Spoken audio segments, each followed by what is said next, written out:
നമസ്തേ പ്രിയമുള്ള പ്രേക്ഷകരെ, നാം ഇവിടെ ചർച്ച ചെയ്യുന്നത് ജ്യോതിഷ വിഷയം.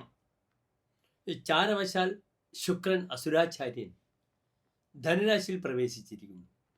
ഈ ധനുരാശിയിൽ ശുക്രൻ പ്രവേശിച്ചത് ധനുമാസം 5-ാം തീയതിയാണ്.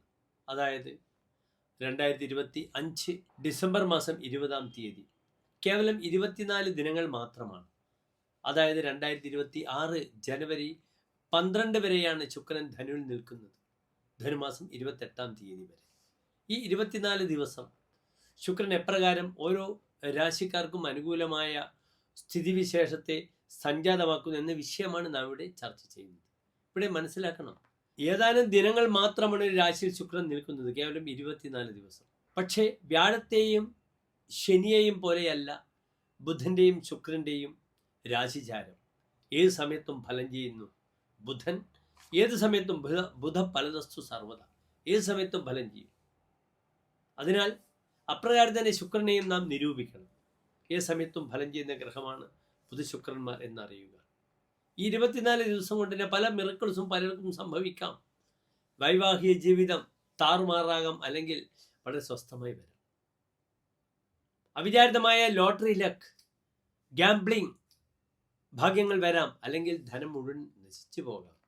തനിക്ക് വലിയ വാഹന ലാഭങ്ങൾ ഉണ്ടാകാം, അല്ലെങ്കിൽ വാഹനം കൊണ്ട് അപകടങ്ങൾ ഉണ്ടാകാം. കാരണം ശുക്രൻ എന്തിനെ പ്രതിനിധാനം ചെയ്യുന്നു? അബലാഭോഗയാനാനി ശുക്ര. ജീവിതത്തിലുള്ള ഭൗതിക സുഖങ്ങളെയും സ്ത്രീ സുഖങ്ങളെയും സ്ത്രീ വിഷയങ്ങളെയും വാഹനങ്ങളെയും പ്രതിനിധാനം ചെയ്യുന്നു ശുക്രൻ. It's A materialist. ഭൗതിക സുഖത്തിൻ്റെ ഗ്രഹമാകുന്നു ശുക്രൻ.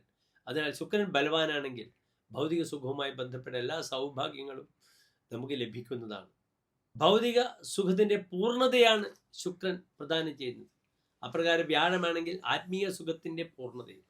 അതിനാൽ നമുക്ക് മേടൻ രാശി മുതൽ ഈ 12 രാശിക്കാർക്കും ഈ ചാരവശാൽ ശുക്രൻ്റെ ഈ ചാരവശാലുള്ള മാറ്റം എപ്രകാരം ശുഭാശുഭ ഫലങ്ങളെ പ്രദാനം ചെയ്യുന്നു എന്ന വിഷയമാണ് നാം ഇവിടെ ചർച്ച ചെയ്യുന്നത്. ശുക്രൻ തൗരിത്രികമാണ്. സംഗീതം, സംഗീത ഉപകരണങ്ങൾ, നൃത്തം, ഇതിനൊക്കെ പ്രതിദാനം ചെയ്യുന്നു. ആ മേഖലകളിൽ പലർക്കും ശോഭിക്കാം. ഈ മേടൻ രാശി മുതൽ മീനൻ രാശി വരെയുള്ളവർക്ക് അവർക്ക് വിദേശങ്ങളിലൊക്കെ തങ്ങളുടെ കലാപരിപാടികൾ അവതരിപ്പിക്കാം, നല്ല ആങ്കേഴ്സ് ആകാം. അപ്പം ധാരാളം സൗഭാഗ്യങ്ങളും അല്ലെങ്കിൽ ചിലപ്പോൾ ദോഷങ്ങളും ശുക്രൻ പ്രദാനം ചെയ്യുന്നു. അതാണ് സവിസ്തരം നാം പ്രതിപാദിക്കുന്നത്. ഏവർക്കും ഡോക്ടർ മാരാർജി നമ്മുടെ യൂട്യൂബ് ചാനലിലേക്ക് സ്വാഗതം.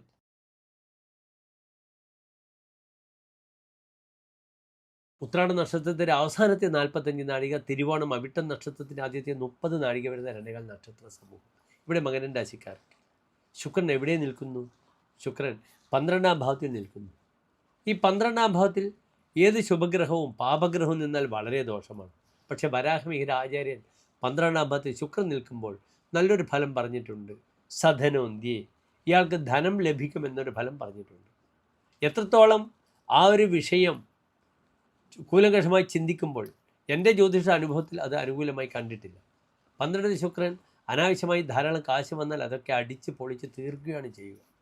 ധനം ധാരാളം വരാം. ഇവിടെ ശുക്രൻ നിൽക്കുന്നത് എത്ര നല്ല സ്ഥാനത്താണ് എന്ന് നിങ്ങൾ ചിന്തിക്കണം. ശത്രു സ്ഥാനത്താണ്. അതിന് പുറമെ ഇവിടെ ശുക്രൻ ഏതെല്ലാം ഭാവത്തിൻ്റെ അധിപനാണ്?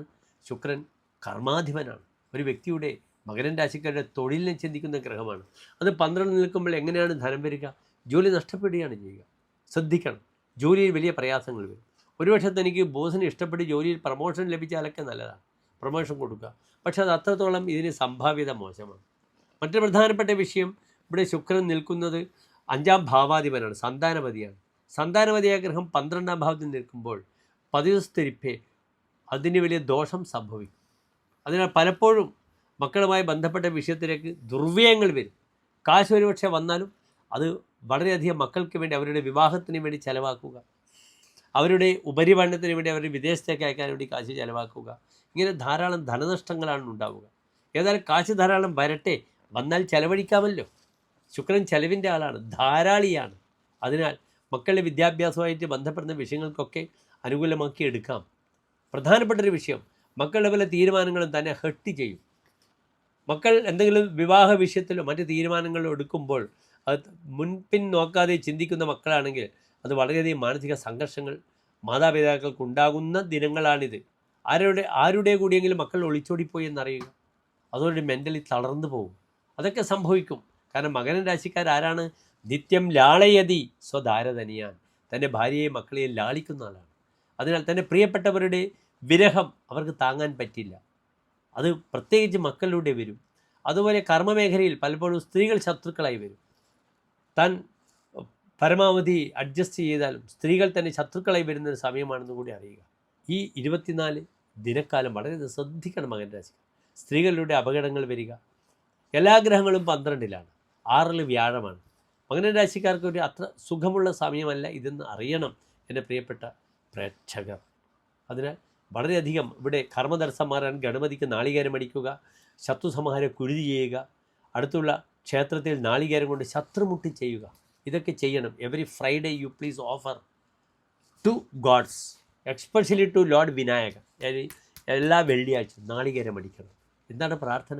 ഓം ഗം ഗണപതയേ നമഃ, ഓം ഗം ഗണപതയേ നമഃ എന്ന് പ്രാർത്ഥിച്ചുകൊണ്ട് ചെയ്യും. വളരെ അനുകൂലമായി വരട്ടെ പ്രിയപ്പെട്ട മകരൻ രാശിക്കാരെ. നന്ദി, നമസ്തേ.